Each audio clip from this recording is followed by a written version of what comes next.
High in the Colorado Rockies, where the air cuts like glass and civilization feels like a distant memory, Chen hammered the last plank into place on her crude wooden raft. The rushing waters of Glacier Creek roared 20 feet below her cabin, swollen with spring melt and carrying debris from the peaks above. For 3 years, she'd lived alone in these mountains, hiding from a world that believed she was dead. But yesterday, the emergency radio crackled with news that changed everything. The valley below was in danger, a massive dam failure threatening thousands of lives, and Maya was the only person alive who knew about the hidden underground channels that could redirect the floodwaters. The same channels she'd discovered as a hydrologist before her research team's accident forced her to fake her death and flee. Now, as she pushed her makeshift raft into the violent current, Maya faced an impossible choice. Revealing herself meant certain death from those who'd tried to kill her before, but staying silent meant watching an entire community drown. What would you risk to save strangers who might never believe your story? Before we jump back in, tell us where you're tuning in from, and if this story touches you, make sure you're subscribed, because tomorrow I've saved something extra special for you. The icy water shocked her system as Maya stepped into Glacier Creek, her boots finding purchase on the slippery stones. 3 years of mountain living had toughened her body, but nothing could prepare her for the creek's brutal spring fury. The raft bobbed violently against her grip, eager to join the torrent's headlong rush toward the valley. She thought of Dr. Richards, her former colleague whose face had appeared on the emergency broadcast. How his voice had cracked when he described the Blackwater Dam's structural failure, the projected timeline of collapse, the estimated casualties. 15,000 people in Millfield Valley, most of them asleep in their beds, unaware that death was building pressure behind a wall of concrete and steel. Maya pulled herself onto the raft, her calloused hands gripping the rough-hewn wood. The craft lurched forward immediately, caught by the current like a leaf in a hurricane. Within seconds, her cabin disappeared around the first bend, swallowed by towering pines and granite cliffs. The radio broadcast had mentioned Dr. Marcus Webb, leading the emergency response team. Webb, the man who'd signed her death warrant 3 years ago when she discovered the underground aquifer system. The same man who'd sent his corporate security team after her research when she'd threatened to expose how Blackwater Industries had built their dam directly over a network of natural channels that could destabilize the entire structure.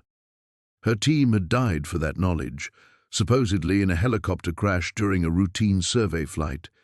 But Maya had seen the men in black SUVs following their every move in those final weeks. She'd felt the weight of unseen eyes tracking her research.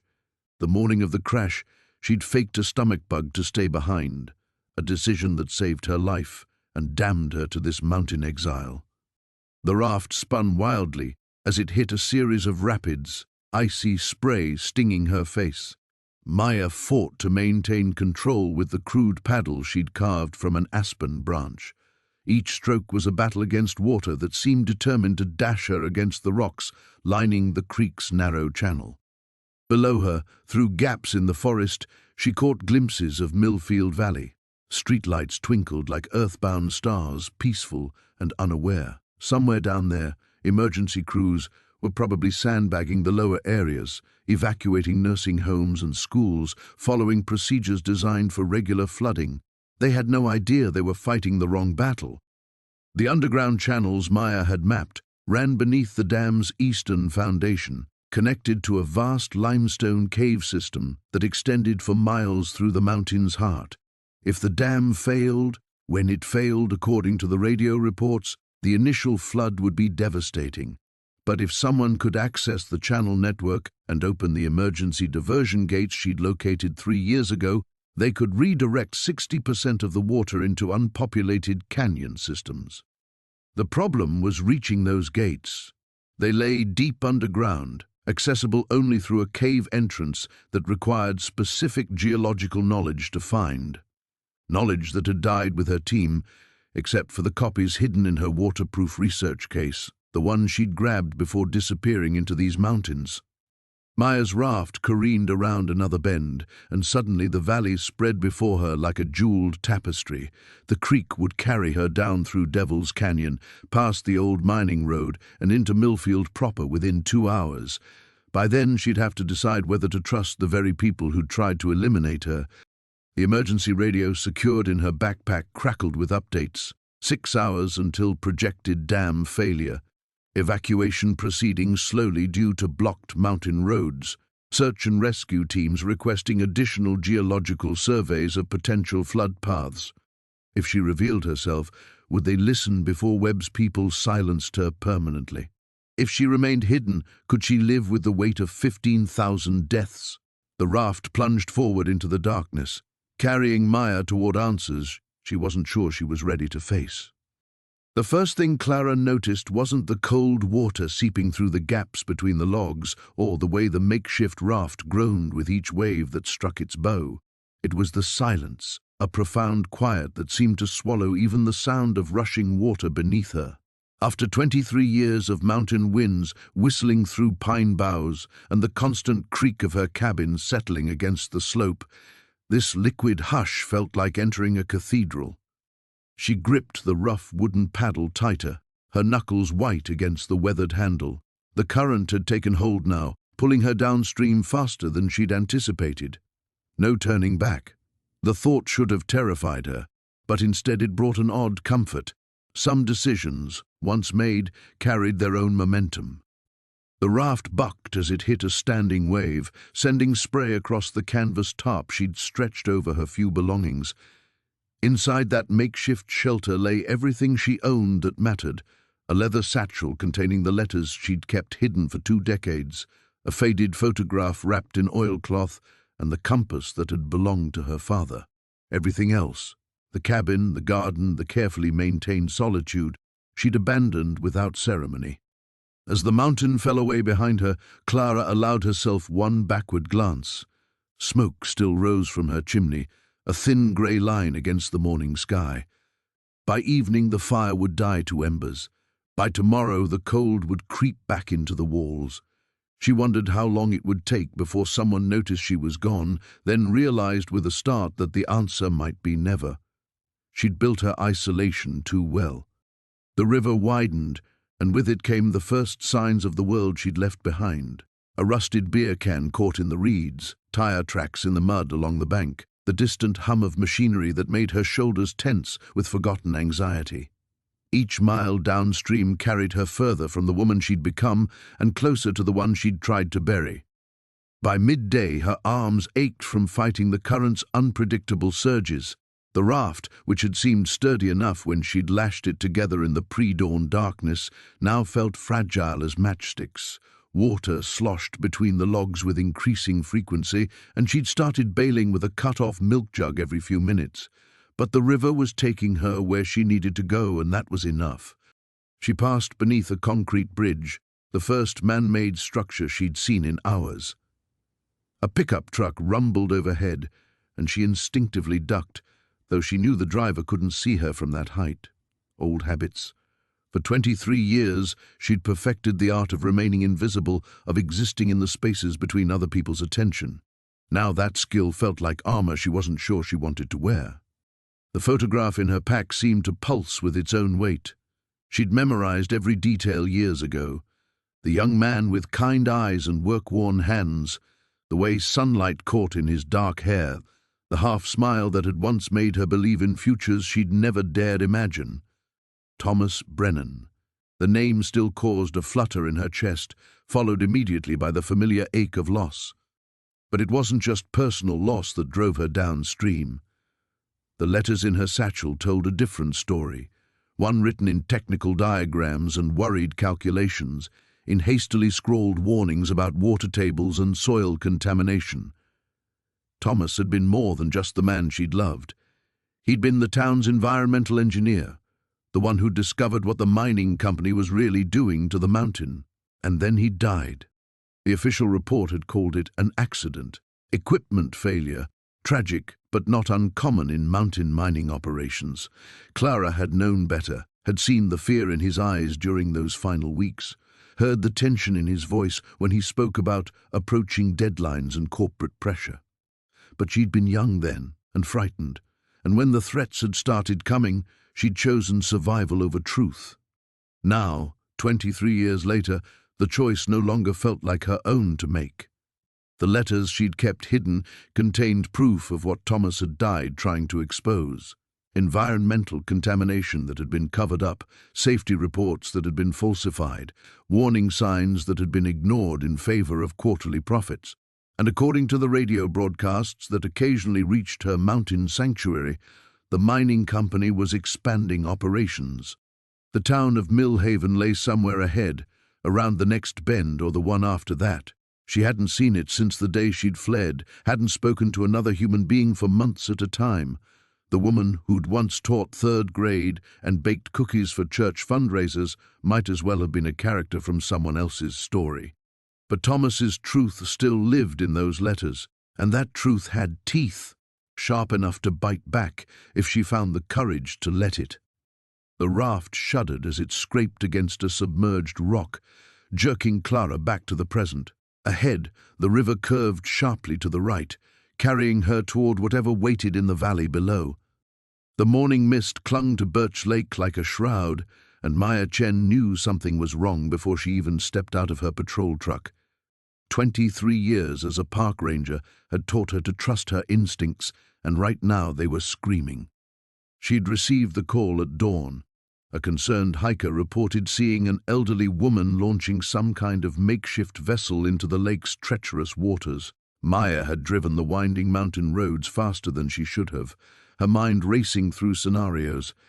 People didn't just disappear into Birch Lake. The currents were unpredictable, the temperatures unforgiving, and the outlet led to a series of rapids that had claimed more lives than she cared to count. At the water's edge, Maya found exactly what she'd hoped not to see: drag marks in the sandy soil where something heavy had been pulled to the shoreline. Scattered wood shavings suggested recent construction, and a set of boot prints, small worn treads that belonged to someone who knew how to move carefully through wilderness terrain. "Damn it, Nora," she whispered, though she couldn't be certain it was the mountain woman everyone whispered about. Still, the evidence fit. Maya had encountered Nora Blackwood exactly twice in her career, both times when the woman had emerged from the deep woods to report poachers or illegal campers. Nora had been polite but distant, her grey eyes holding secrets that seemed older than the mountains themselves. Maya pulled out her radio and called for backup, then began following the shoreline. The morning sun was burning off the mist, revealing the lake's dark surface rippling in the wind.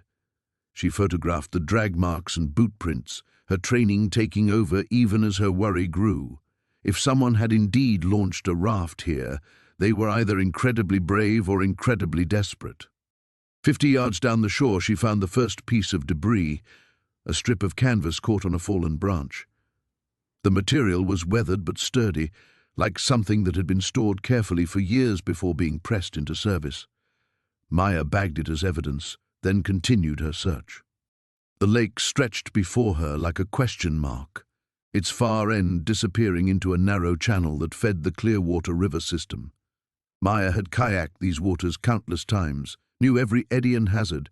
The thought of someone navigating them on a homemade raft made her stomach clench. Her radio crackled to life. "Maya, this is dispatch. We've got your backup en route, but there's something else. Got a call from the Blackwood property. Someone broke into the cabin overnight." Maya's blood went cold. She'd suspected, and now she knew. "I'm heading there now. Have the water rescue team search the lake's outlet. If she made it that far..." She didn't finish the thought. If Nora had made it to the rapids, finding her would likely mean recovering a body.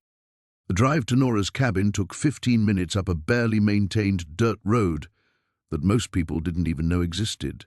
Maya had been here once before, 3 years ago, when a lost hiker claimed he'd seen smoke from an abandoned building. The hiker hadn't realized the cabin was very much inhabited, and Nora had invited the searchers in for coffee while they waited for the man to be found. Maya remembered the cabin's sparse but comfortable interior, the walls lined with books, and Nora's unsettling habit of watching people as if she could read their thoughts. Now the cabin's front door hung open like a wound. Maya approached cautiously, her hand resting on her sidearm. Glass crunched under her boots. Someone had shattered the front window from the inside, as if they'd been in a hurry to escape. Inside, the destruction was methodical rather than random. Drawers had been pulled out and emptied, but nothing seemed broken out of rage. Books lay scattered across the floor, their pages fluttering in the breeze from the broken window. In the kitchen, Maya found an overturned chair and scattered papers that looked like old letters. But it was the bedroom that told the real story. The floorboards near the window had been pried up, revealing a hidden compartment that was now empty. Whatever Nora had kept hidden there was gone, and from the looks of the scattered tools nearby, she'd retrieved it herself. Maya knelt beside the empty hiding place, running her fingers along its edges. The wood was old but well maintained, suggesting this cache had been in use for decades.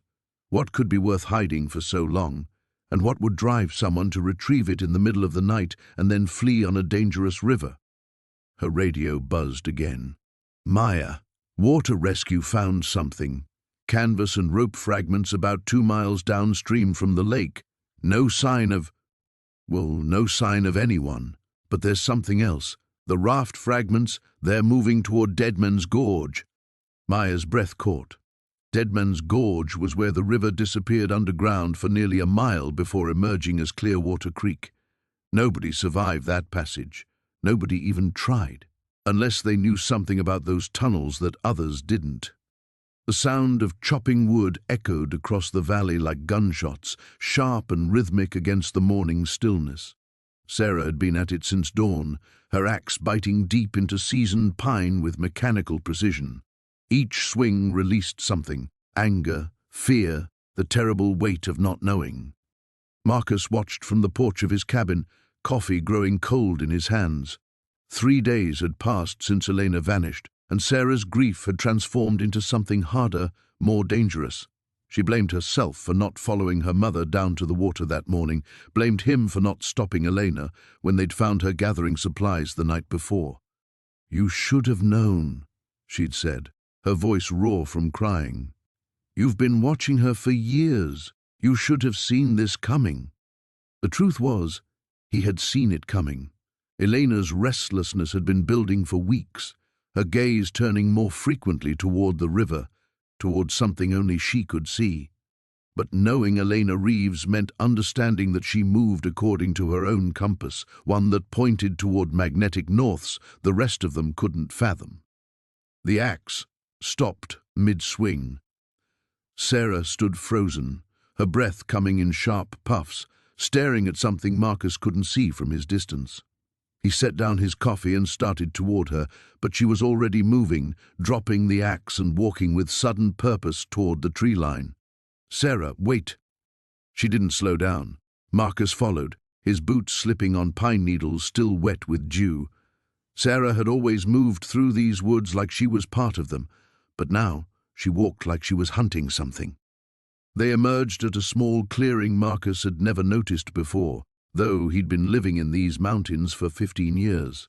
Sarah stood at its center, turning slowly, her eyes scanning the ground with the intensity of a tracker. "She came here," Sarah said. "Recently. Look." Marcus saw it then, the subtle signs Elena had left behind. Broken twigs at waist height where she'd pushed through the undergrowth, a depression in the soft earth where she'd knelt, and there, barely visible unless you knew what to look for, scratches in the bark of an old oak tree. Sarah was already at the tree, her fingers tracing the marks. "These aren't random," she murmured. "Mom was trying to tell me something." The scratches formed a rough pattern, 3 parallel lines, then a circle, then what might have been an arrow pointing downhill toward the river. Marcus had seen Elena's hands, weathered and precise from decades of mountain living. These marks were deliberate. "When did she make these?" he asked. "Has to be within the last week. This bark would have started healing over by now otherwise." Sarah's voice carried a note of hope for the first time in days. "She planned this, Marcus. Whatever she's doing, wherever she went, she left me a way to follow. Marcus felt something cold settle in his stomach. Sarah, no. Even if you could figure out where she went, that water... I built my first raft when I was 12. She was already moving again, following the arrow's direction toward the sound of running water. Mom taught me, said every mountain person should know how to read the river's moods. The undergrowth grew thicker as they descended, forcing them to push through tangles of mountain laurel and wild rhododendron. The sound of water grew louder, but it carried an odd quality, not the familiar rush of the creek that ran past their cabins, but something deeper, more complex. They broke through the last of the brush and found themselves standing on a rocky ledge overlooking a section of river Marcus had never seen before. The water moved differently here, darker and more purposeful, as if it were heading somewhere specific with urgent business to conduct. Below them, caught against a jumble of fallen logs, were the remains of Elena's raft. The logs had separated, scattered across the water like broken bones. Her supply pack hung from a branch 20 feet downstream, empty and torn. Sarah made a sound that was part sob, part growl of frustration. She made it this far, at least. Marcus studied the water, trying to read its current. This connects to the main river about a mile downstream. If she stayed with the flow... He trailed off, not wanting to voice what they both knew. The main river led to places where mountain people didn't go, to towns and highways and the kind of attention Elena had spent 40 years avoiding. "Why now?" Sarah whispered. "What finally drove her away from here?" Marcus thought about the question he'd been asking himself for 3 sleepless nights.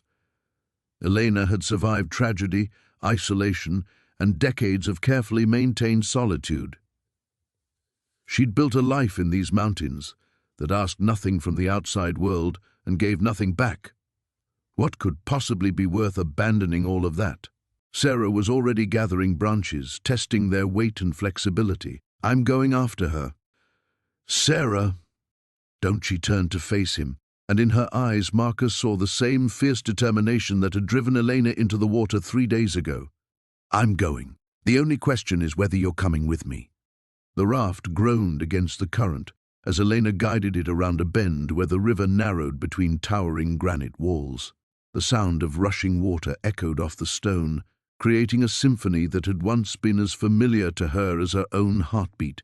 She hadn't expected the memories to come flooding back so quickly, but every twist in the waterway brought another fragment of her former life into sharp focus. A flash of red caught her eye on the eastern bank, a piece of fabric snagged on a low-hanging branch. Elena's breath caught in her throat. She knew that particular shade of crimson, had seen it countless times in her dreams over the past 23 years. With trembling hands, she steered the raft toward shore, the makeshift paddle cutting through the water with desperate urgency. The fabric was exactly what she'd feared, a torn strip from a child's jacket, weathered but unmistakable. Sarah's jacket, the one she'd been wearing the day everything went wrong. Elena's fingers closed around the material, and she felt the familiar weight of guilt settle back onto her shoulders like an old, unwelcome coat. She forced herself to breathe, to think rationally. The fabric could have been here for years, decades even. The elements should have destroyed it by now, but sometimes the mountains preserved things in ways that defied explanation. Still, finding it here, so close to her destination, felt like more than coincidence. Back on the water, Elena noticed other signs she'd missed before. Broken branches at eye level along the banks, as if something or someone had passed through recently. Disturbed gravel beds where the river ran shallow. Most unsettling of all, the complete absence of wildlife. No birds called from the trees, no fish jumped in the rapids ahead. The forest held its breath. As the sun climbed higher, the river began to widen again, and Elena recognized the landmarks that meant she was close. The twin peaks that locals called the Sleeping Sisters came into view, their snow-capped summits gleaming against the azure sky. Between them lay hidden the valley she'd been seeking, the place she'd sworn never to return to, yet couldn't stay away from any longer. The current grew stronger as tributary streams fed into the main channel, and Elena had to fight to keep the raft on course. Her shoulders burned from the effort, and her hands, soft from years of indoor work, had developed painful blisters around the paddle grip. But physical discomfort paled beside the emotional turmoil churning in her chest. She'd left Millbrook without telling anyone her true destination because she couldn't bear to see the look in their eyes when they learned the truth. For over 2 decades, she'd been the mysterious woman on the mountain, the hermit who kept to herself and bothered no one. They'd spun stories about her past, some romantic, some tragic, all wrong.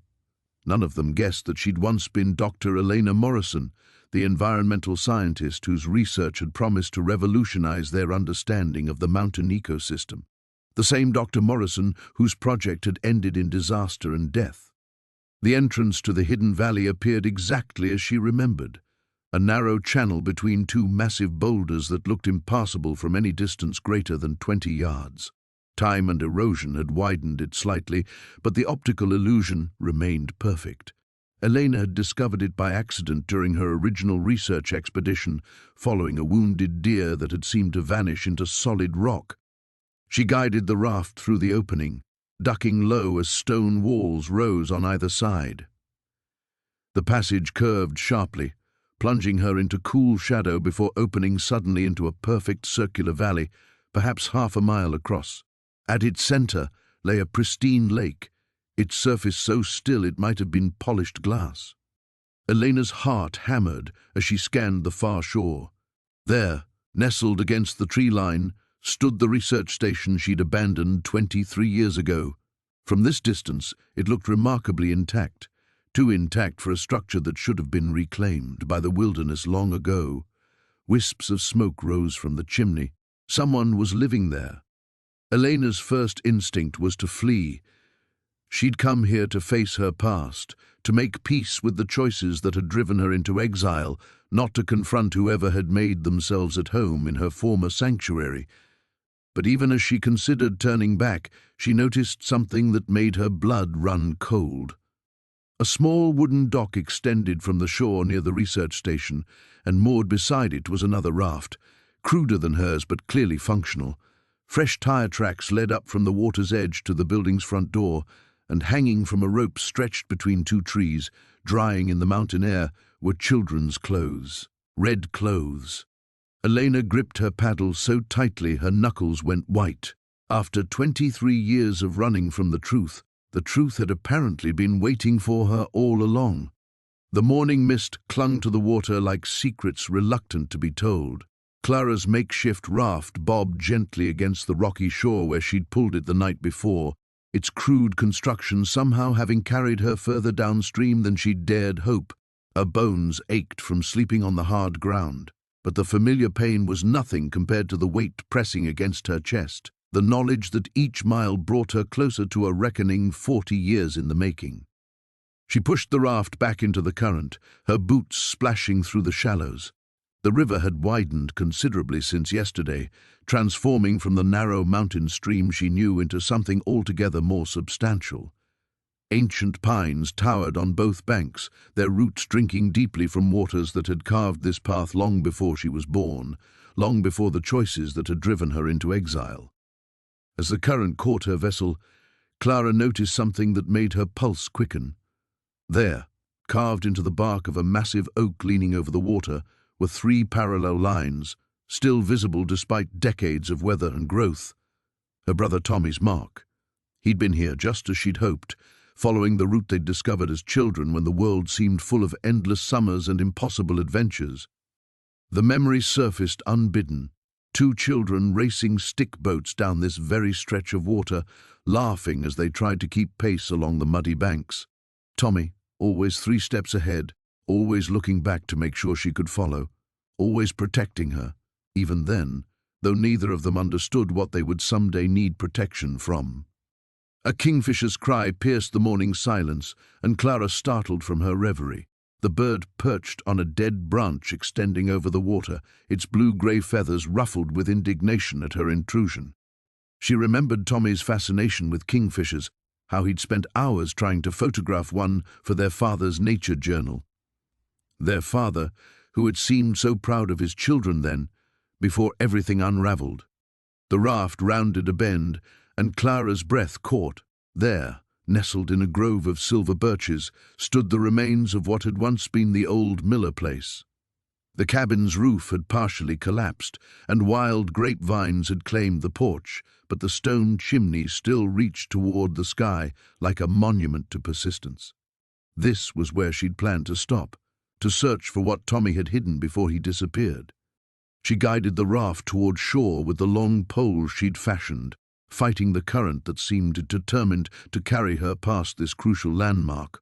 The water ran deeper here, darker, and for a moment she wondered if she'd waited too long, if 40 years had washed away any trace of her brother's passage. But as she dragged the raft onto the narrow beach, something glinted in the morning sun. Half buried in the sand and river stones lay a mason jar, its metal lid green with age but still intact. Her hands trembled as she brushed away the sediment, revealing familiar handwriting etched into the glass with a nail, for CM, when the water brings you home. Clara's vision blurred. Tommy had known. Somehow, he'd known that someday she would need to follow this path, would need whatever guidance he'd left behind. The jar was heavy in her hands, and through the cloudy glass she could make out folded papers, their edges yellowed but seemingly preserved. Before she could convince herself otherwise, she twisted off the lid. The sharp scent of old metal mixed with something else. Lavender, the same wild lavender that grew around their childhood home. Tommy had remembered even that small detail, had known she would need the comfort of familiar scents when facing whatever truth he'd discovered. The papers crinkled as she unfolded them, her brother's careful script covering both sides of 3 water-stained pages. But it was the photograph that stopped her cold, a black-and-white image showing 5 men standing beside a car, their faces serious, their poses formal. She recognized 2 of them immediately, her father and the man who had driven her from town all those years ago, the man whose threats had sent her fleeing into the mountains. But it was the third face that made her stomach lurch. Mayor Hendricks, 20 years younger but unmistakable, his arm around her father's shoulders like they were old friends, like they were conspirators. Clara sank onto a fallen log, the photograph shaking in her grip. All these years, she'd believed her exile was punishment for witnessing something she shouldn't have seen. But this image suggested something far more complex, a web of connections and shared secrets that reached into the very heart of the community she'd left behind. The kingfisher cried again, and Clara looked up to see it diving toward the water, emerging moments later with a silver fish struggling in its beak.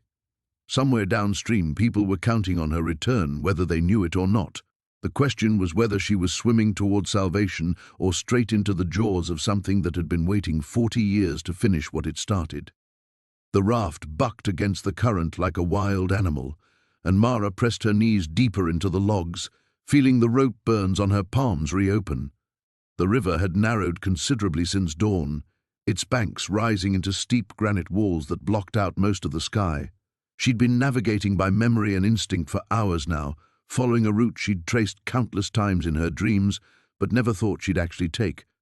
The sound hit her first, a low rumble that seemed to emanate from the earth itself. She knew what lay ahead. Bear Creek Falls, the place where everything had changed 37 years ago, where her father had made the discovery that would eventually drive him mad and force their family into exile. As the raft rounded the final bend, Mara's breath caught. The falls were exactly as she remembered them, a violent cascade of white water plunging 60 feet into a churning pool below.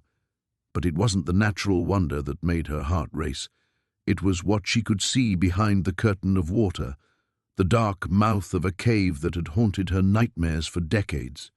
She guided the raft to a narrow beach of river stones, her muscles screaming as she fought the current. The makeshift craft scraped against the rocks with a sound like breaking bones. As she secured it with trembling hands, she tried to push away the memory of the last time she'd stood in this place. A terrified 12-year-old girl watching her father emerge from that cave, with his clothes torn and his eyes wild with something between triumph and terror. The spray from the falls misted her face as she approached the water's edge. The cave entrance was partially submerged, accessible only by swimming through the turbulent pool, or, she looked up, by following the narrow ledge that ran behind the falling water. Her father had always used the ledge, claiming it was safer than fighting the current below. But Mara had learned over the years that her father's definition of safety was relative at best. She stripped down to her thermal underlayers and carefully wrapped her few supplies in the oilcloth she'd brought. The journal she carried, her father's final gift to her before his death, remained pressed against her chest in a waterproof pouch. Its pages contained the reason she was here, the cryptic notes and diagrams that had finally made sense when the men in dark suits had arrived in town asking questions about the old research station. The ledge was slick with moisture and barely wide enough for her boots. Each step required absolute concentration as she inched her way behind the thundering water, her back pressed against the cold stone wall. The noise was deafening, drowning out even her own heartbeat. She understood now why her father had always emerged from these expeditions looking shell-shocked. It was like moving through the throat of some primordial beast. The cave mouth yawned before her, and she paused at its threshold. The air that drifted out was wrong somehow, too warm, carrying scents that didn't belong to any natural cavern. Sulfur, yes, but also something metallic, almost electrical. She fumbled for her flashlight with numb fingers and clicked it on. The beam revealed a passage that sloped downward into darkness, its walls bearing the unmistakable marks of human intervention. Support beams had been installed decades ago, and she could see the remnants of electrical conduits running along the ceiling. Her father hadn't just discovered this place. He'd developed it, turned it into something that the government had been very interested in keeping secret. As she descended, the temperature continued to rise. Her thermal layers began to feel oppressive, and she peeled them off one by one, leaving them in a careful trail that would guide her back to the entrance. The passage branched several times, but she followed the main corridor, trusting the crude map her father had sketched in the journal's margins during his final lucid days. The chamber, when she finally reached it, was nothing like what she'd expected. Banks of equipment lined the walls, some recognizable as computers and monitoring devices, others completely alien in their design. Emergency lighting cast everything in a hellish red glow, and she realized with a start that after 37 years of abandonment, something down here was still receiving power. In the center of the space stood what could only be described as a portal, a ring of metal and crystal nearly 10 feet in diameter, humming with barely contained energy. Her father's journal had referred to it simply as the gate, but seeing it now, Mara understood that this clinical description had been woefully inadequate.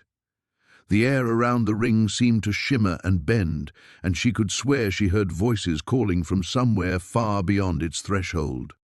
She approached cautiously, her flashlight beam dancing across banks of readouts and displays. Most showed readings she couldn't interpret, but one caught her attention, a countdown timer that currently read 43 hours and 17 minutes.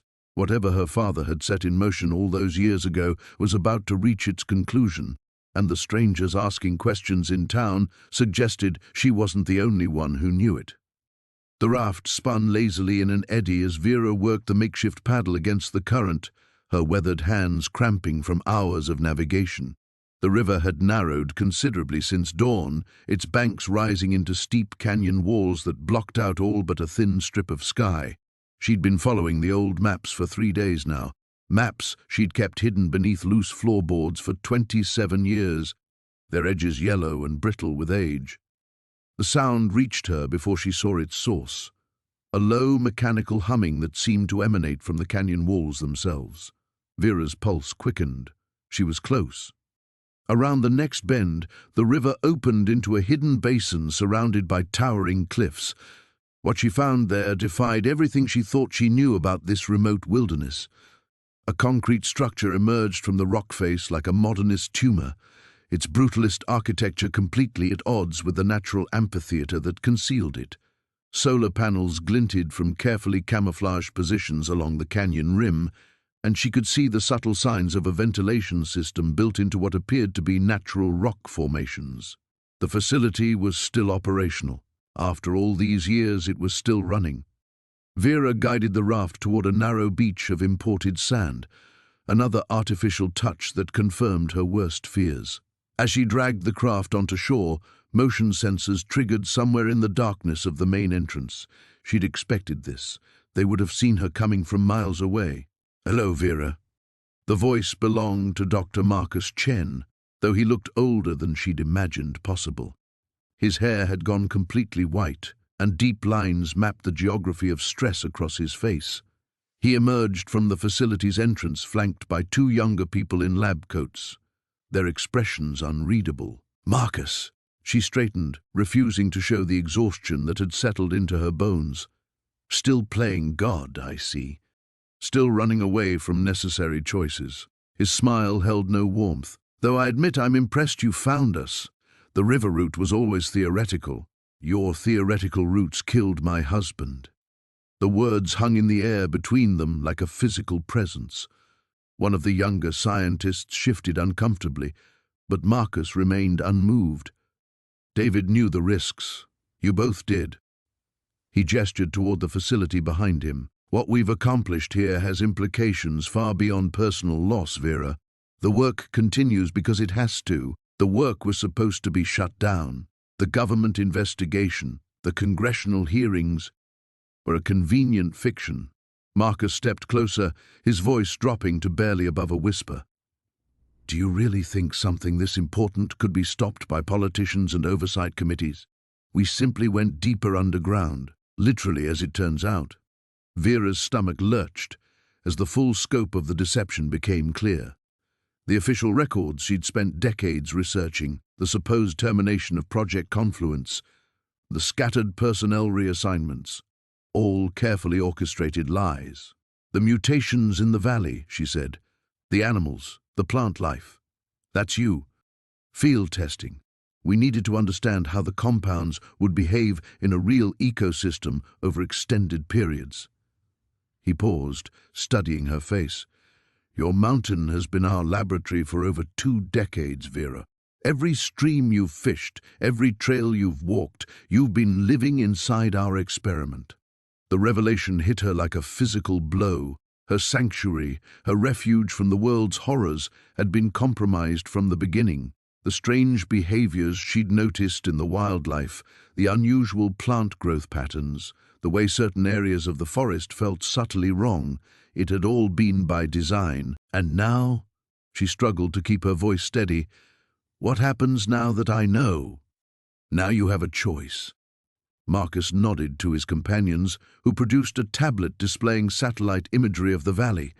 Red dots pulsed at regular intervals across the familiar landscape. Those markers represent aerosol deployment points. With a single command, we can accelerate the compound's dispersal rate by a factor of 10. Every community within 50 miles would be affected within 48 hours. Vera stared at the screen, recognizing the locations of farms, small towns, her neighbors' homesteads. "You're threatening mass contamination. I'm offering you partnership. Your knowledge of the local ecosystem is invaluable, and frankly, having someone with your reputation endorse our work would smooth certain political complications." His expression hardened. "The alternative is that we proceed without your cooperation, and I am afraid that path leads to much more aggressive testing protocols." The mechanical humming grew louder, and Vera realized it was coming from deep within the facility. The sound of machinery processing something on an industrial scale. Whatever they were producing here, they were making a lot of it. "You have until sunset to decide," Marcus continued. "Join us, or watch everything you've tried to protect become collateral damage in the advancement of human evolution." As if summoned by his words, the canyon walls began to echo with a new sound, the distant rhythm of helicopter rotors approaching from multiple directions. The raft scraped against something solid in the darkness, jolting Clara from her half-sleep. She'd been drifting for hours, letting the current carry her deeper into territory she hadn't seen in 30 years. Her hands, cramped from gripping the rough rope handles, slowly released their death grip as she peered into the moonlit shadows ahead. A wooden dock emerged from the gloom, its planks warped and moss-covered but still intact. Beyond it, the skeletal remains of what had once been a thriving logging camp stretched into the forest. Clara's heart hammered against her ribs as memories flooded back, the sound of saws biting into ancient timber, men's voices echoing across the water at dawn, and smoke rising from cook fires that had fed an army of workers. She tied off the raft with trembling fingers and stepped onto the dock. The boards groaned under her weight, but held firm. Everything was smaller than she remembered, shrunken by time and her adult perspective. The main lodge squatted like a wounded animal among the trees, its windows dark and empty, roof partially collapsed under decades of snow and neglect. But Clara wasn't here for nostalgia. She pulled the waterproof bag from the raft and slung it over her shoulder, then made her way up the overgrown path toward what had once been the camp's administrative building. Her flashlight beam danced across rusted equipment and fallen trees as she walked, each step taking her closer to answers she'd spent 3 decades trying to forget. The building's door hung askew on broken hinges. Inside, her light revealed a chaos of scattered papers, overturned furniture, and the detritus of abandonment. But Clara knew where to look. She pushed through the debris to the back corner where a heavy metal filing cabinet lay on its side, drawers spilled open like gutted fish. This wasn't what she needed. Moving deeper into the building, she found the stairs to the basement. The steps creaked ominously, but she descended anyway, her flashlight cutting through air thick with decay and something else, the lingering scent of chemicals that made her stomach turn. Down here, the logging company had kept their real records, the ones that never made it into official reports. The basement was a maze of water-damaged boxes and rusted machinery, but Clara navigated it like she'd never left. 27 years old again, working late shifts as a secretary while trying to support her sick mother. Back when she thought the worst thing about the job was the long hours and low pay, before she'd stumbled across the invoices that changed everything. She found the safe behind a pile of mouldering canvas tarps, exactly where she remembered it. The combination lock was corroded, but still functional. Her fingers moved automatically. June 15, 2042, the birthday of the camp's long-dead foreman. Some numbers burned themselves into memory whether you wanted them there or not. The heavy door swung open with a groan that seemed to echo through the years. Inside, wrapped in oiled leather and sealed in a metal box, were the documents that had driven her into hiding, the real chemical disposal records, the falsified environmental reports, the payoffs to inspectors who'd looked the other way while tons of industrial waste were dumped directly into the watershed that fed the valley below. Clara's hands shook as she opened the first folder. Photos spilled out, images of barrels being rolled into the river under cover of darkness, trucks dumping loads of contaminated soil, workers in protective gear handling materials that were later reported as safely disposed of off-site. Her own handwriting covered page after page of invoices and shipping manifests, all detailing the systematic poisoning of the land that dozens of families still called home. She'd tried to expose it back then. Naive and righteous at 27, she'd gathered evidence and prepared to take it to the authorities. But the company had found out first. The fire at her mother's house hadn't been an accident, and the message had been clear: keep quiet or lose everything that mattered. So she'd run, grabbed what little she could carry and disappeared into the mountains, letting everyone believe she'd died in the same fire that had claimed her mother. For 30 years, she'd lived with the guilt of her silence, while the contamination slowly spread through the groundwater, causing the mysterious illnesses that were just now reaching critical mass in the valley. But silence was no longer an option.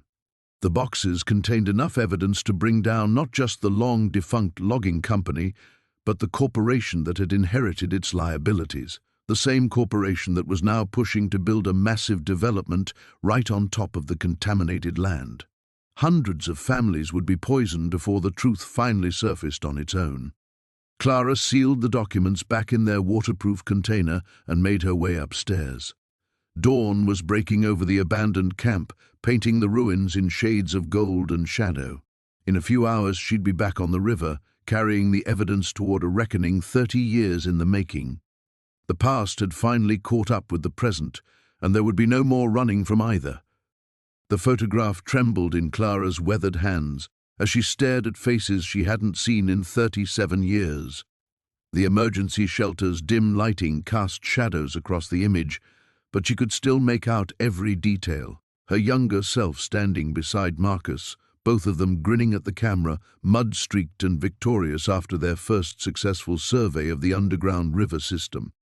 Behind them, barely visible in the photograph's background, stood the entrance to what they called the Devil's Throat, a massive cavern that plunged deep into the mountain's heart.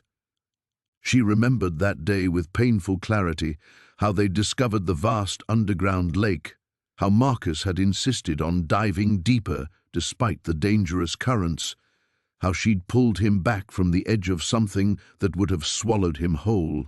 "Where did you get this?" she whispered. Dr. Reeves leaned forward, his emergency radio crackling with static updates about the flood's progression. "It was in your cabin.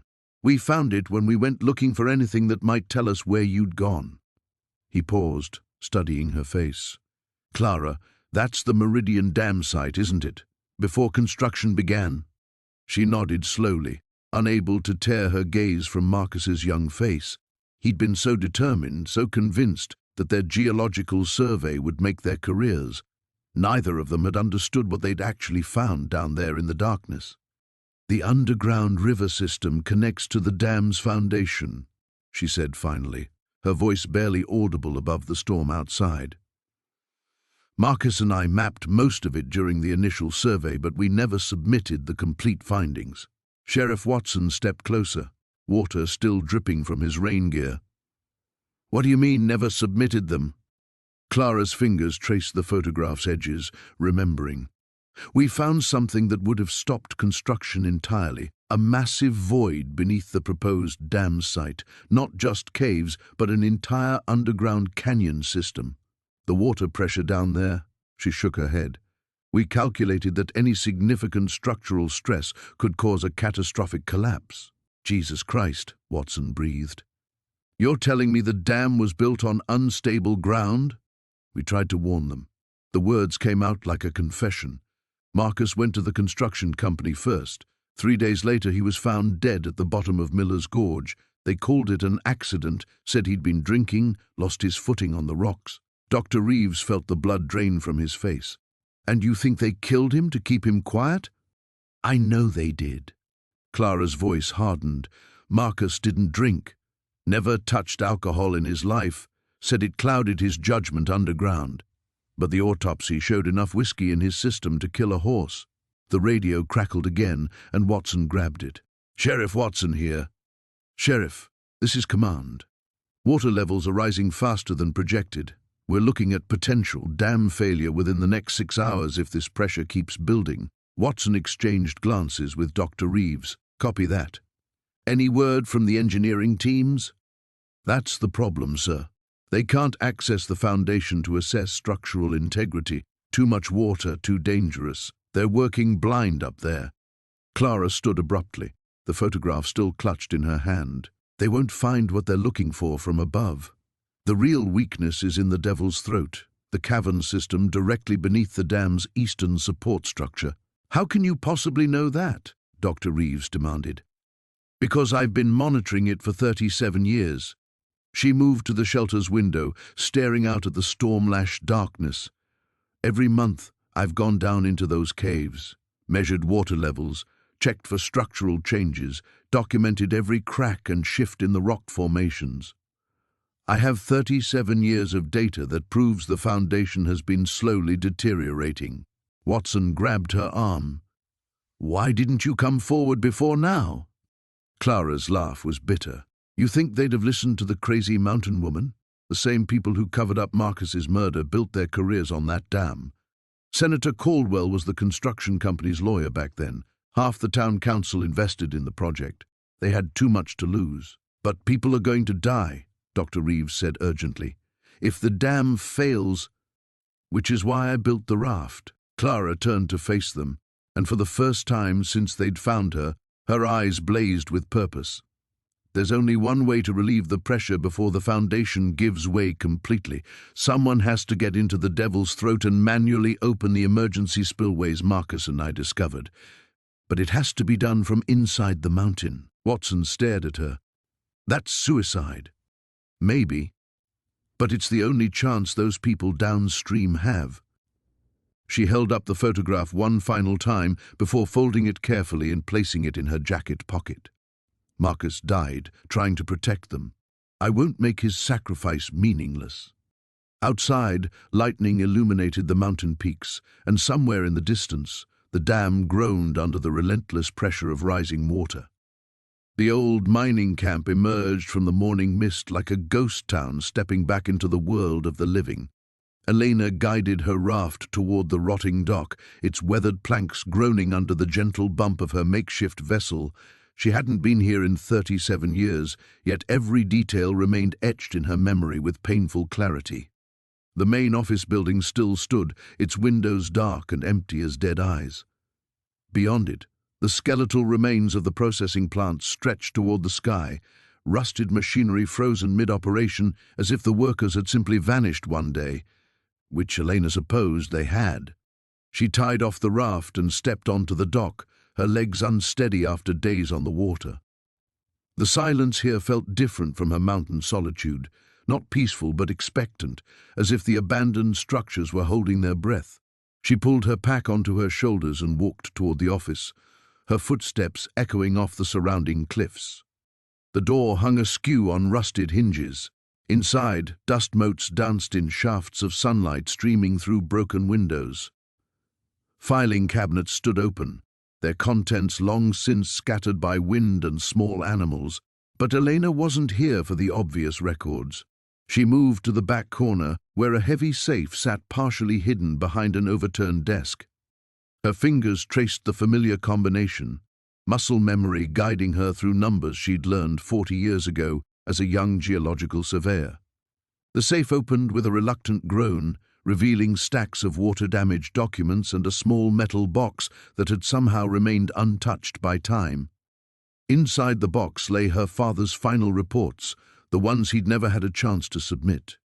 His handwriting, precise and urgent, covered page after page of calculations and warnings. Elena's throat tightened as she read his conclusions, the same conclusions that had made him too dangerous to live. The Meridian Corporation hadn't just been mining copper from these mountains. They'd been extracting rare earth elements, processing them without proper containment, and dumping the radioactive waste into underground caverns that connected to the entire regional water system. Her father had discovered the contamination just weeks before his accident. Elena photographed each page with the waterproof camera she'd brought, her hands trembling slightly. The evidence was all here. Soil samples, water tests, geological surveys showing the extent of the underground network. The contamination had been spreading for decades, slowly poisoning everything downstream, including the town of Cedar Falls, where her daughter lived with Elena's granddaughter. A sound outside made her freeze, footsteps on gravel, slow and deliberate. Elena quickly sealed the documents back in their container and slipped it into her pack. Through the broken window, she saw a figure approaching. Marcus Grimm, the Meridian Corporation's current CEO, flanked by two men in expensive suits that looked absurdly out of place in the abandoned mining camp. "Elena Morrison," Grimm called out, his voice carrying clearly in the thin mountain air. "I had a feeling you'd turn up here eventually. Your disappearing act has caused quite a stir." Elena remained silent, assessing her options. The back door was blocked by debris, and the side windows were too small to crawl through quickly. She was trapped, but she'd expected this might happen. "You know," Grimm continued, stepping through the doorway, "your father was a brilliant man. Thorough, perhaps too thorough for his own good. He was honest," Elena said, finally speaking. "Something you wouldn't understand." Grimm smiled, but it never reached his eyes. "Honesty is a luxury most people can't afford. Your father learned that lesson rather permanently. You killed him. I was barely out of college when your father died. But yes, the corporation made certain adjustments to protect its interests, just as it will continue to do." One of Grimm's companions moved to block the doorway while the other began searching the room. Elena's mind raced. The contamination was worse now than it had been 40 years ago. The recent flooding in Cedar Falls hadn't been just bad weather. It had been the final breach of the underground containment system, flooding the area with decades of accumulated poison. "The town's already showing signs," she said. "Birth defects, cancer clusters. How long before people start connecting the dots?" "Longer than you might think," Grimm replied. "Meridian has excellent relationships with local health officials. These things can be managed," explained away. Environmental consulting is a very profitable business when you control the narrative. Elena's hand found the emergency flare in her jacket pocket. If she was going down, she'd make sure someone knew where to look. "You can't cover this up forever. Watch me." Grimm nodded to his men. Elena pulled the flare and fired it through the broken window before they could stop her. The bright red streak arced high over the canyon, visible for miles. Somewhere downstream she hoped someone would see it and remember that Elena Morrison had come this way. Then rough hands seized her arms and the abandoned mining camp fell silent once again. The cave mouth yawned before Elena like the entrance to another world. Its darkness so complete it seemed to swallow the weak morning light. She guided the raft toward the rocky shore with trembling hands, the current having carried her through the night to this forgotten place that existed only in her nightmares and fragmented childhood memories. Water dripped steadily from the limestone ceiling as she secured the raft to a rusted iron ring embedded in the stone, a ring she remembered her father installing 40 years ago. The sound echoed through the cavern with metronomic precision, each drop marking time that had stood still while the outside world aged and forgot. Elena's flashlight beam cut through the gloom, illuminating walls covered in symbols that made her stomach clench. Not random scratches or natural formations, but deliberate markings carved by human hands. Her father's hands, the same symbols that had appeared in his journals, the ones she'd burned in a fit of rage after his funeral, thinking she could destroy the past along with the paper it was written on. She'd been wrong. The past had simply waited here, patient as stone. The cavern stretched deeper than her light could reach, but muscle memory guided her feet along the familiar path. 20 steps to the first chamber, then left at the fork where the bat colony roosted. Her boots splashed through shallow pools that reflected her light like scattered stars, and with each step, the weight of what she'd come to do pressed heavier on her shoulders. The first chamber opened before her exactly as she remembered it, a natural cathedral carved by millennia of patient water, but it was the man-made additions that stopped her breath. Wooden shells lined the walls, still remarkably preserved in the cave's constant humidity, and on those shelves, row upon row of glass containers filled with a liquid that caught her flashlight beam and threw it back in prismatic rainbows. Elena approached the nearest shelf with the reverence of someone entering a tomb, because that's what this was, really, a tomb for her father's life's work and her town's future. Each container bore a label written in his careful script, dates spanning 3 decades of clandestine trips to this hidden laboratory.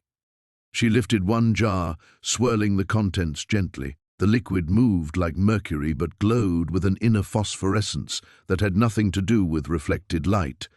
Her father had called it his legacy, but Elena knew it for what it truly was, both cure and poison, salvation and damnation, depending entirely on whose hands controlled it.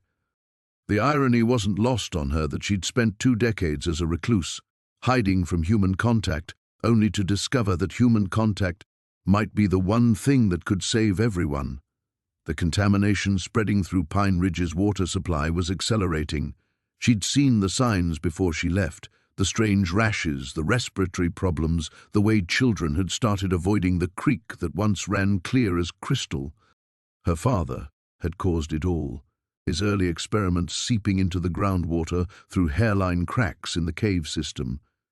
But he'd also created the antidote, storing it here like a miser hoarding gold, waiting for the courage to reveal what he'd done and face the consequences. Courage he'd never found.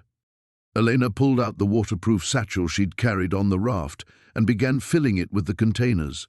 Each one contained enough antidote to treat a dozen people, maybe more, enough to neutralize the contamination and stop its spread, but only if she could get it back to Pine Ridge before the damage became irreversible. As she worked, her flashlight illuminated something else, a pile of notebooks wrapped in oilcloth, her father's meticulous documentation of everything he'd done. The formula for the antidote, the locations of contamination sites, even his theories about how to prevent future disasters. All the answers she'd burned years ago, copied here in his careful hand, as if he'd known someone would eventually have to finish what he'd started.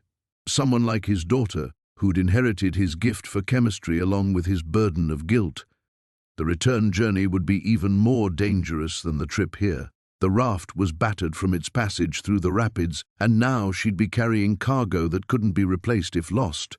But the real danger lay in what would happen when she reached Pine Ridge. She'd have to reveal not just her father's crimes, but her own complicity in hiding them. Elena sealed the last container in her satchel and took one final look around the chamber.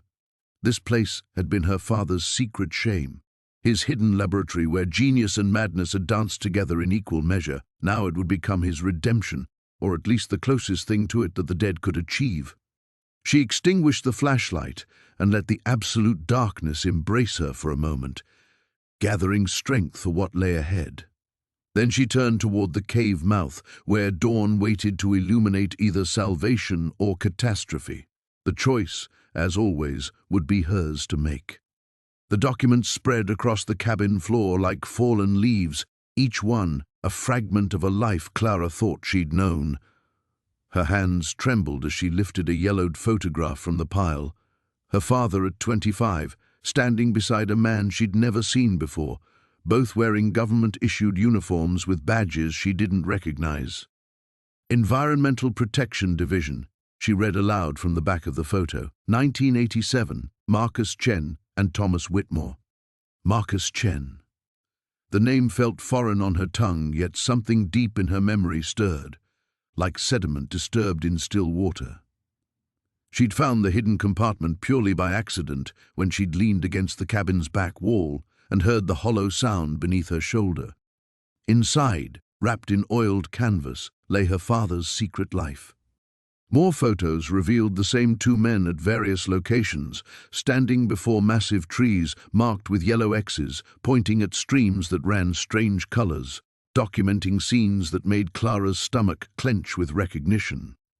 These weren't just wilderness photos, they were evidence.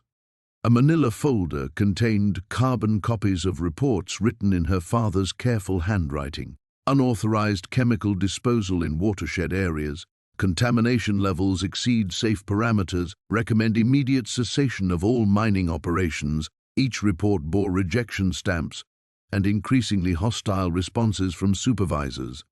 Clara's breath caught as she read a memo dated 3 months before her father's supposed accident. Mr. Whitmore, your continued interference in authorized development projects has been noted. Consider this your final warning regarding unauthorized environmental assessments. The next document made her blood run cold. A medical examiner's report, but not the one she'd seen at 14. This one, hidden away, told a different story. Injuries inconsistent with reported fall. Evidence suggests blunt force trauma. Recommend further investigation. Someone had written case closed, no investigation in red ink across the bottom. Thunder rumbled outside. Closer now. Clara gathered the papers with shaking hands, trying to make sense of the timeline. Her father hadn't died in a hiking accident. He'd been murdered for what he'd discovered about the mining operations poisoning the mountain's water systems. The same operations that, according to the dates, had continued for decades after his death. A loose sheet caught her attention, a hand-drawn map in her father's distinctive style. Red X's marked locations throughout the valley below, connected by arrows that traced the water flow from the mountains down through the communities where families had lived for generations, where children had played in streams that glowed with chemical runoff, where cancer rates had climbed year after year with no explanation offered. At the bottom of the map, her father had written, "The truth is in the water. Follow the current to find the source. Clara understood now why her mother had really brought her to this remote mountain. Not to escape civilization, but to escape the people who had killed her father and would kill anyone else who threatened their operation. Her mother's paranoia, her fear of outsiders, her insistence on isolation, it hadn't been grief-induced madness, it had been survival. Another crash of thunder, and rain began pattering against the roof.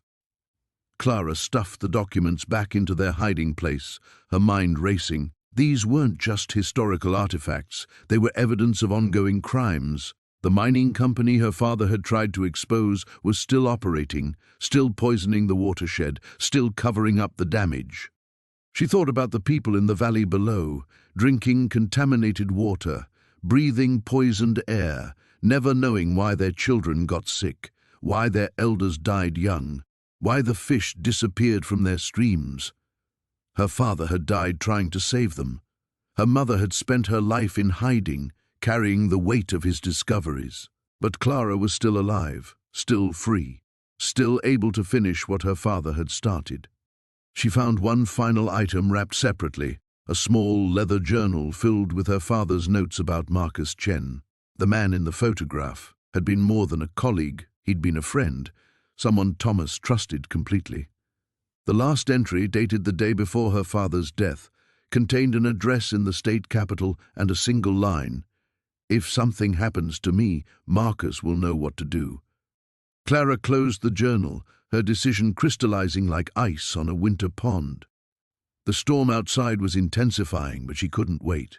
Too many years had passed, too many people had suffered, too many lies had been allowed to stand as truth. She gathered her essential supplies and the most crucial documents, wrapping them in waterproof material.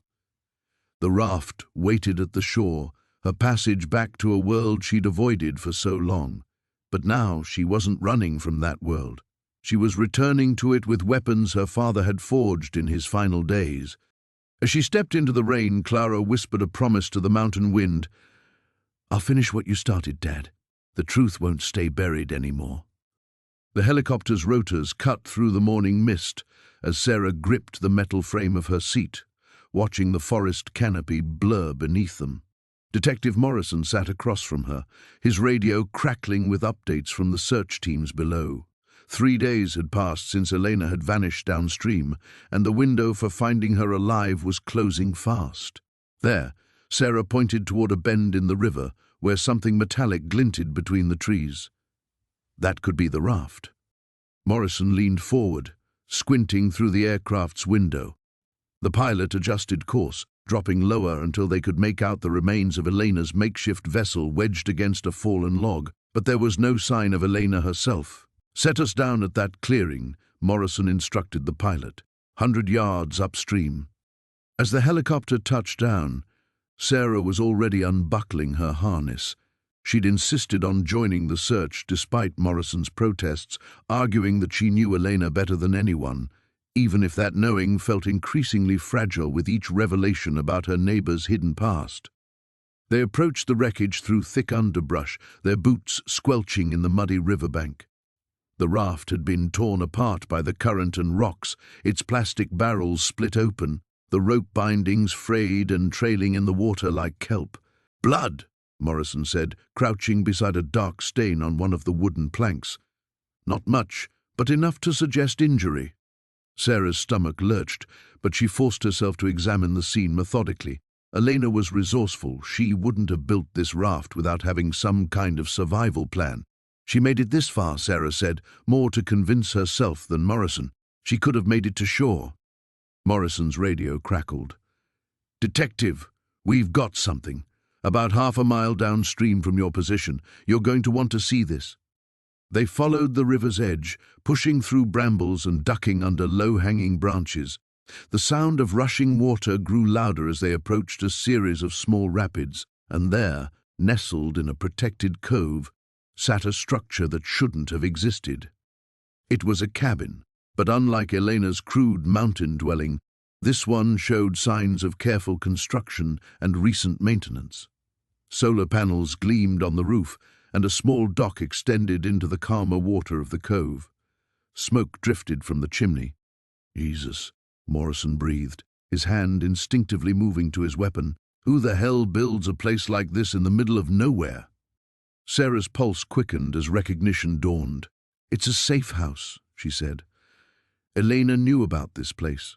She was heading here all along. They approached cautiously, Morrison calling out standard police announcements that echoed off the water. The front door opened before they reached the porch, and Sarah's breath caught. Elena emerged, battered and bandaged but very much alive. Behind her stood a man Sarah didn't recognize, tall, weathered, with Elena's same sharp eyes and stubborn jawline. "Sarah," Elena said, her voice hoarse but steady, "I was hoping you wouldn't follow me here."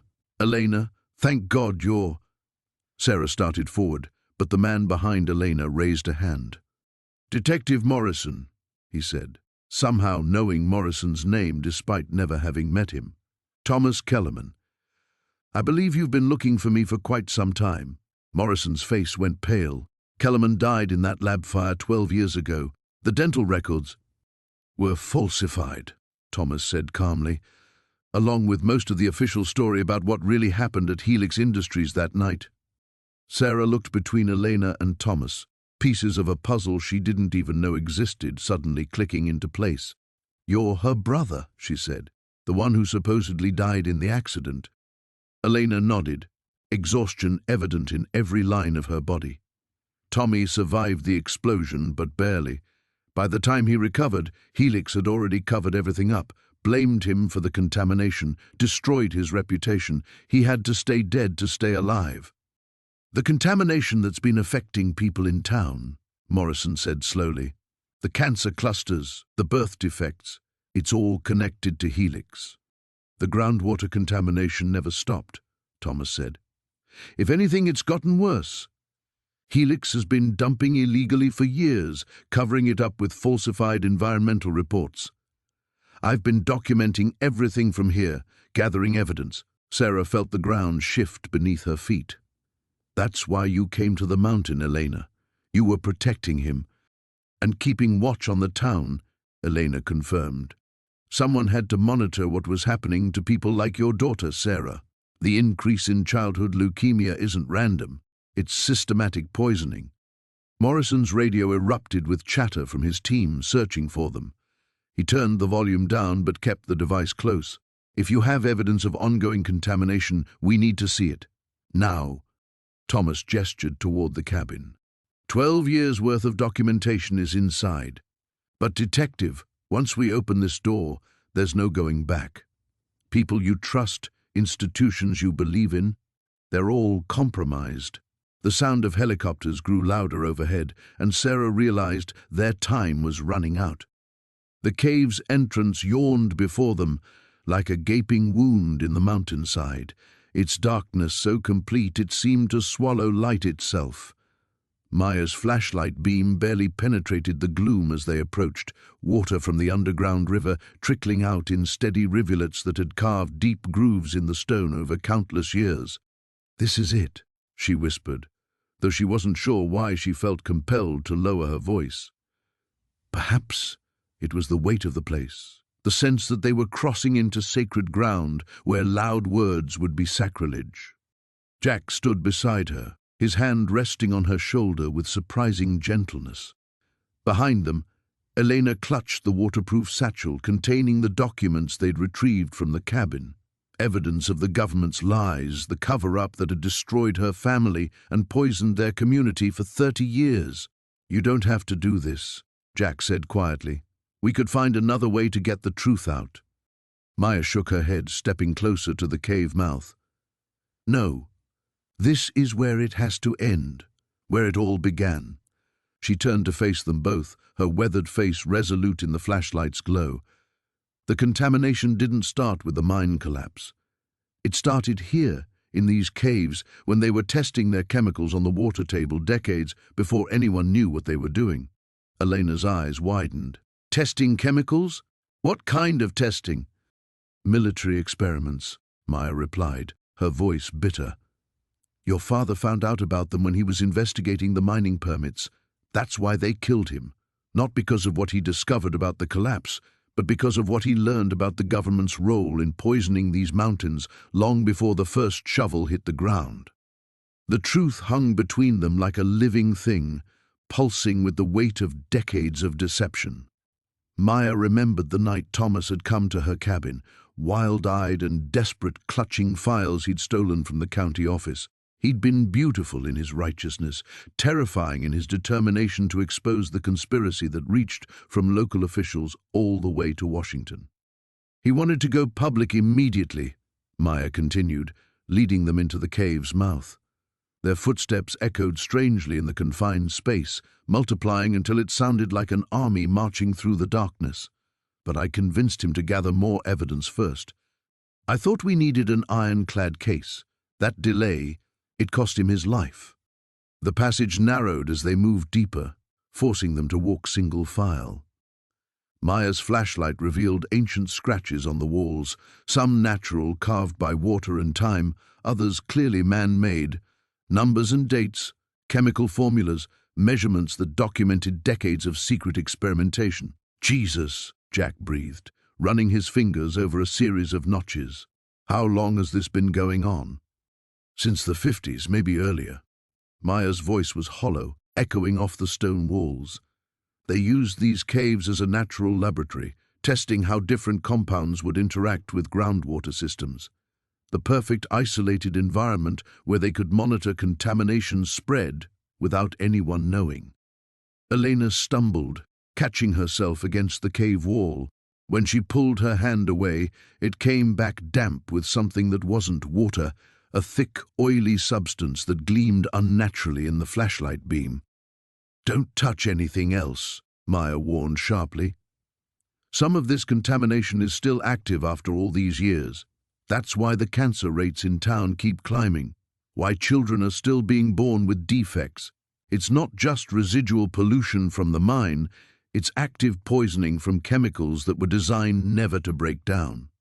They emerged into a vast underground chamber, its ceiling lost in darkness above their heads. At the center, a pool of black water reflected their lights like a mirror made of oil. Around its edges, metal containers marked with military insignia lay scattered and corroded, their contents long since leaked into the ecosystem. "This is ground zero," Maya said softly. "The source of everything that's been killing our people for generations." Elena knelt beside one of the containers, careful not to touch its corroded surface. "The serial numbers. We can trace these back to specific military programs.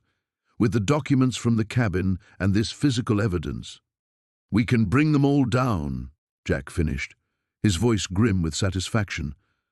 "The officials who covered it up, the companies that profited from it, everyone who knew and stayed silent." Maya nodded, but her expression remained troubled.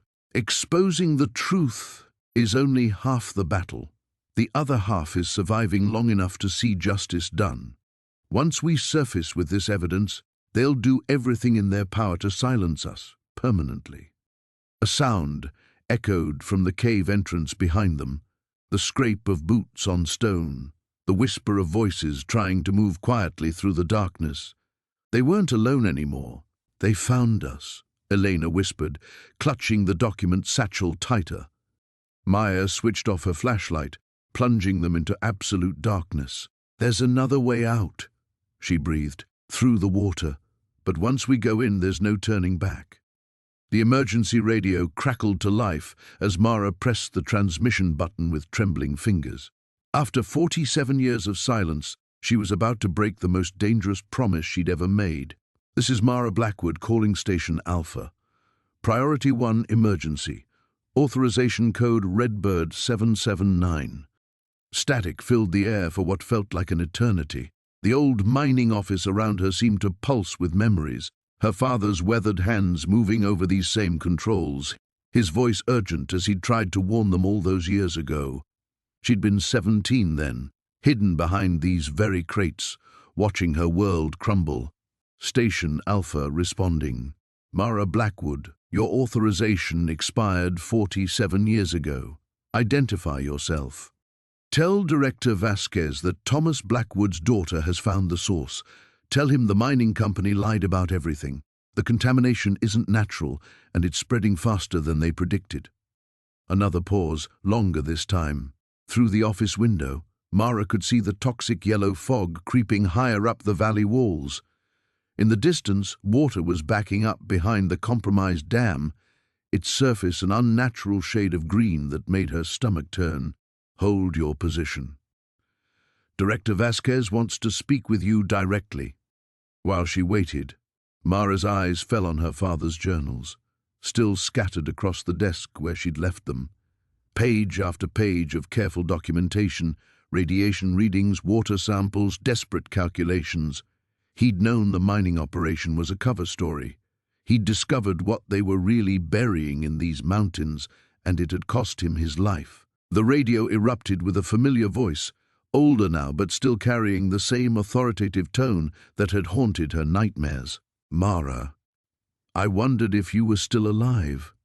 Director Vasquez, the man who'd ordered her father's death and sworn her to silence with threats against her infant brother's life.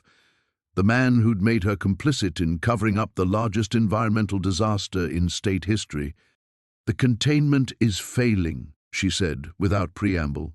Whatever you buried here in 1976 is breaking through the barriers. I've tested the water. Radiation levels are 8 times higher than when my father first detected them. That's impossible. Our engineers assured us the containment would hold for 2 centuries minimum. Your engineers didn't account for the underground river system. The water table has shifted, and now everything is connected. The runoff is heading straight for Cedar Falls. She paused, letting the implications sink in. 40,000 people, Vasquez. You know what this stuff does. The silence stretched between them, heavy with the weight of old secrets. Mara remembered her father's final transmission, his voice breaking as he described the effects on the test animals. Cellular breakdown, organ failure, death within days of exposure. What do you want? Vasquez finally asked. Full evacuation of Cedar Falls and the surrounding valley. Emergency hazmat teams. And the truth, finally. No more cover stories about natural mineral deposits or abandoned copper mines. You know I can't do that. The panic alone would what? Be worse than watching children die from radiation poisoning? Because that's what's coming, and you know it. Mara's voice rose, 47 years of suppressed anger finally breaking free. You killed my father because he tried to warn people. You threatened to kill my brother. Well, my brother is down there in Cedar Falls right now with his family, so your leverage is gone. She could hear voices in the background, urgent conversations she couldn't quite make out. The government facility where Vasquez operated had probably grown into a small city by now, all dedicated to managing the lie they'd built around this place. I need proof, Vasquez said eventually. Hard data, not just the word of a grieving daughter. Mara smiled grimly. She'd hoped it wouldn't come to this, but she'd prepared for it nonetheless. Check your secure email in 5 minutes. I'm sending you 60 pages of my father's original documentation, plus my own readings from this morning. Photographs, water samples, radiation measurements, everything. How did you? Those files were destroyed. My father was smarter than you gave him credit for. He hid copies in places your men never thought to look. She gestured at the journals spread before her, each one a testament to scientific integrity in the face of corporate corruption. Mara, listen to me carefully. If this information goes public, it won't have to. Not if you do the right thing. You have 6 hours before I take this story to every news outlet in the country, 6 hours to start the evacuation and begin real containment efforts. The yellow fog pressed against the window like a living thing, hungry and patient. Soon it would roll down the mountainside toward the town below, carrying with it decades of buried guilt and lethal secrets. The clock is ticking, Vasquez. Don't make the same mistake twice. Mara cut the transmission and began gathering her father's journals. It was time to go home and face whatever consequences awaited her in the valley below. The abandoned research station rose from the fog like a ghost ship trapped in ice. Elena guided her makeshift raft toward the crumbling dock, her hands trembling not from cold, but from the weight of 30 years' worth of buried truth. The journal pressed against her ribs beneath her coat, its pages containing the evidence that would either vindicate her father or condemn them all. Marcus Hoffman stood waiting on the dock, his silver hair catching the pale morning light. He hadn't aged well. Guilt had carved deep lines around his eyes, and his shoulders bore the stoop of a man who had carried too many secrets for too long. "I wondered when you'd finally come," he said, as she secured the raft with practiced knots. "Your father's daughter through and through. Stubborn as winter." Elena climbed onto the dock, her legs unsteady after days on the water. "You killed him." "No." Marcus shook his head slowly. "I let him kill himself. Sometimes that's worse." The research station's main building loomed behind them, its windows dark and broken. Elena had seen it in her father's sketches, but those drawings had shown it alive with purpose. Scientists bustling between laboratories, equipment humming with discovery. Now it stood as a monument of failure. "He found it, didn't he?" Elena pulled the journal from her coat. "The pathogen. The one that's been sleeping under the mountain all these years." Marcus's eyes fixed on the leather-bound book. "Project Lazarus. We thought we'd found the answer to everything, an organism that could regenerate tissue, reverse cellular damage. Your father was the lead microbiologist. Brilliant mind, terrible judgment. Because he wanted to stop you. Because he wanted to expose us before we understood what we were dealing with." Marcus turned toward the building. "Come inside. You deserve to see it all." The laboratory lay in ruins, equipment scattered and covered in decades of dust, but Elena could still make out the containment units, the specimen chambers, the complex filtration systems her father had designed. Charts and diagrams remained taped to the walls, their edges curled and yellowed. "The samples came from deep ice cores," Marcus explained, running his finger along a dust-covered workbench. Ancient permafrost that hadn't seen light for thousands of years. The organism was dormant, perfectly preserved. When we revived it, the results were miraculous, until they weren't. The regenerative properties were extraordinary, but we couldn't control them. Test subjects showed incredible healing rates, but then he gestured to a wall covered in photographs, before and after shots that made Elena's stomach turn. The organism didn't stop at healing. It kept growing, mutating, spreading. Elena opened her father's journal, finding the page she'd memorized during the long journey. Day 47. "The subject's cellular structure is completely compromised. What we thought was healing was actually aggressive colonization. The organism isn't restoring tissue, it's replacing it. Your father wanted to destroy everything and publish the findings. End the project. Warn the scientific community." Marcus sat heavily on a broken stool, but we were funded by people who didn't care about warnings. They saw a weapon, so you silenced him. I tried to reason with him first, offered him money, position, anything he wanted, but David Chen was incorruptible. Marcus's voice cracked. The night he died, he'd stolen the master samples, all of them. He was going to release them into the lake system. Elena felt the blood drain from her face. Release them? Not to spread the contagion, to dilute it. The organism couldn't survive in that much water, especially with the mineral content of the mountain lakes. He was going to destroy them the only way he could, but it meant contaminating the entire watershed. Marcus stood, pacing between the ruined equipment.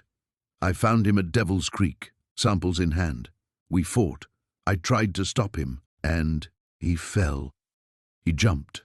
The words came out broken, desperate. When he realized the samples had cracked during our struggle, when he saw the organism beginning to leak into the water, he threw himself into the current. He knew his body would carry the contamination downstream, away from the populated areas. Elena sank against the workbench, the journal slipping from her hands. He saved everyone. And I let the world think he was crazy. Let them believe he'd suffered a breakdown, become paranoid and reckless. It was easier than admitting what we'd created here.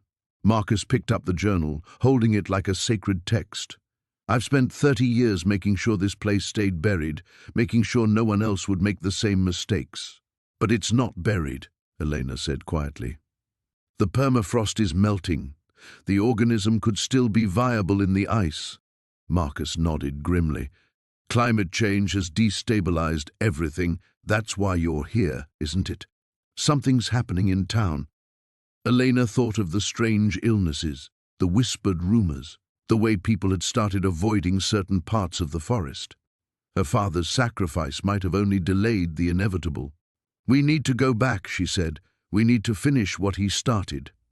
The morning sun cast long shadows across the valley as Martha's raft bumped gently against the familiar dock she'd built 30 years ago.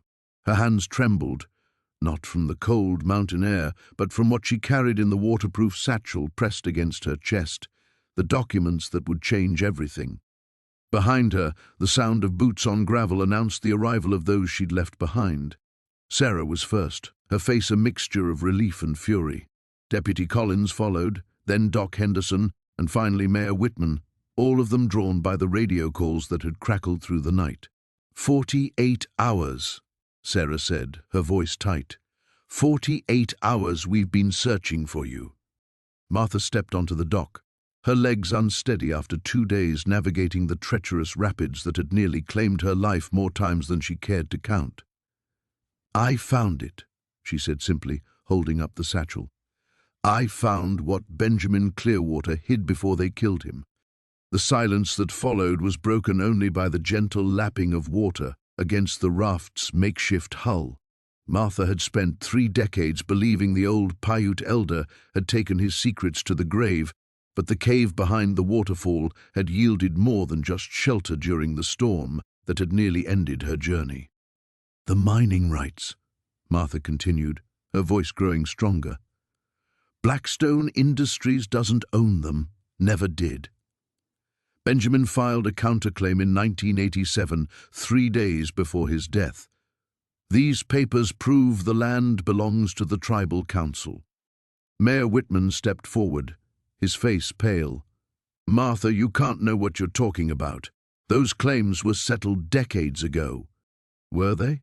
Martha pulled out a yellowed document, its edges water-stained but text still legible. Or did someone just make sure the paperwork never saw daylight? Someone who stood to profit from the copper deposits Blackstone's been after all these years? Doc Henderson moved closer, squinting at the papers. As the town's unofficial historian, he'd studied every land dispute in the county. "Jesus, Martha, if this is authentic..." "It is." Martha's voice carried the weight of everything she'd learned in that hidden cave where Benjamin had scratched desperate words into stone walls before dying alone. Benjamin knew they were coming for him. He hid copies of everything, the survey reports showing the deposits extend far beyond what Blackstone claimed, the evidence of their bribes, even photographs of the original survey markers they moved. Deputy Collins reached for his radio. "I need to call the state attorney's office." "No." The voice came from behind them, sharp and commanding. They turned to see Robert Blackstone himself emerging from a black SUV, flanked by 2 men in expensive suits. "I'm afraid that won't be necessary." Martha had expected this. She'd known from the moment she decided to come back that Blackstone would be watching, waiting. The mining company had too much at stake to let her revelation go unchallenged. "Mr. Blackstone," Sarah said, instinctively moving closer to her aunt, "this is a private matter." "Nothing involving my company is private, I'm afraid." Blackstone's smile was cold, practiced, especially when it involves fabricated documents and false accusations. Martha reached into her satchel again, this time pulling out a small digital camera, waterproof, modern, completely at odds with her rustic appearance. "Then you'll be interested in these photographs I took yesterday. The cave where Benjamin died, the walls where he wrote everything down, including the names of the people he paid off." For the first time, Blackstone's composure cracked. "You're making serious accusations without proof." "I have proof." Martha held up the camera. "Including the real reason you wanted Benjamin dead. He didn't just discover you were stealing tribal land, he found out about the uranium." The word hung in the air like a toxic cloud. Uranium meant federal involvement, environmental protection, decades of cleanup that would bankrupt even Blackstone Industries. The copper deposits were just cover, Martha continued. You've been mining uranium illegally for 30 years, shipping it out through shell companies, contaminating our water supply in the process. Benjamin figured it out, and you killed him for it. Doc Henderson's face had gone white. The cancer rates, the birth defects in the next county over. Martha, do you realize what this means? She nodded grimly. It means everyone living downstream has been poisoned. It means the cleanup will take decades. And it means Benjamin Clearwater died trying to save all of us. Blackstone gestured to his men, but Deputy Collins already had his weapon drawn. I wouldn't, he said quietly. State environmental agencies been investigating unusual radiation readings for months. They're going to be very interested in these documents. Martha looked out over the water that had carried her back to this moment. This confrontation 30 years in the making.